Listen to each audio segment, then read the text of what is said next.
Brazil কিন্তু 7টা গোল খাইছে। এখন যদি আপনি 7 আপ লিখে সার্চ দেন ব্রাজিল আসে। এটা যারা ব্রাজিলিয়ান সাপোর্টার গুগলের যে আপনার অ্যালগোরিদম আছে ওরা ওইভাবে সেট করে, আপনি যত বেশি সার্চ করবেন যে নাম দিয়ে আপনারা যারা ব্রাজিলের সাপোর্টার আপনারা এগুলো সার্চ করতে করতে আনছেন আর কি। এটা মানে যারাই হোক আর কি, এই যে আমার আশেপাশেও আছে। হ্যাঁ, তো এই জন্য এটা হয় মূলত। এটা এমন কোনো মানে ও গুগল তো আর বাংলা বুঝে না, বা সে বাংলাকে দেখে এসে সবকিছু সার্চ করে না, এটা অ্যালগোরিদমের সিস্টেম।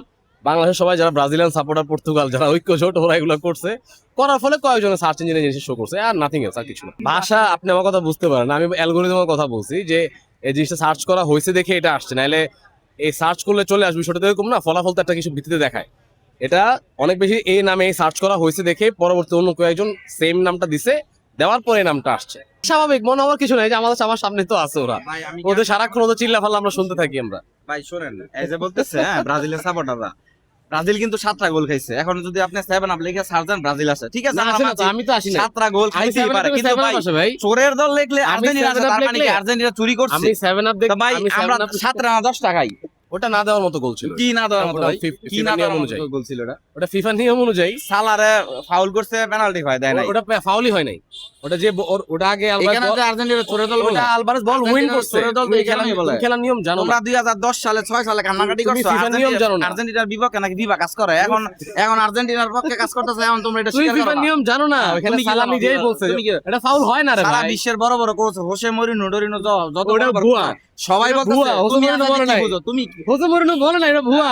কি তুমি দেখো নাই? যুগান্তর করে সরাই দিছে। হ্যাঁ, যুগান্তর সরাই দিছে, বলছে আরে এটা সত্য না। আমেরিকার হ্যাঁ। সিবিআই এফবিআই এরা তদন্ত করতেছে। ইংল্যান্ড ও ফিফার সবচেয়ে বেশি প্রভাব, ঠিক আছে? আজকে মনে হয় আর্জেন্টিনা বাদ হয়ে যাবে, এটা মোটামুটি আছে আচ্ছা, sure। তুমি কালকে এটা থেকে জার্সিরা তুমি let's see, let's wait and ঠিক আছে, watch। তুইলা রাখো। দেখা যাক না, মানে যদি হারলে তো হারলোই, খেলার মধ্যে হার জিত আছে, আমরা এগুলো মেনে নেই।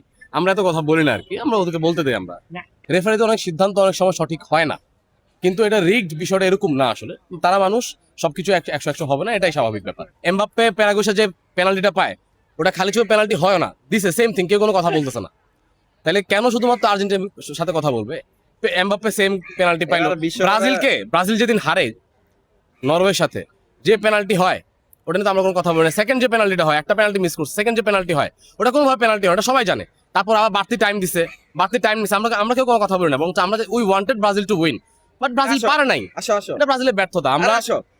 মানে উই উইশ দেম গুড লাগছে, ওরা পরে ভালো করবে, কিন্তু এর মানে এই না যে এই রিগড হয়ে গেছে, ওই রিগড হয়ে গেছে। এরকম আরে অনেক আসো কিছু না হয়েছে। ভাই। আমরা 6 বিশ্বকাপ দেখছি, আর্জেন্টিনা জার্মানি কি করছে, কিন্তু আমরা তো কথা বলি না, এগুলো খেলার অংশ এগুলা।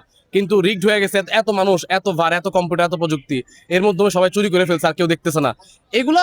কালকে যেমন ফ্রান্সের এমবাপ্পে বলছে যে ওরা ফিট টিম ছিল না ফাইনালে যাওয়ার জন্য, ও সরল স্বীকারোক্তি। আবার একই সাথে ওর রেফারি, ওর যে কোচ ছিল দেশম, সে বলছে যে রেফারি মানে বিশ্বমানের ছিল না, তবে হ্যাঁ কিছু সিদ্ধান্ত আমাদের পক্ষেও আসছে, এটা সে নিজেই বলছে।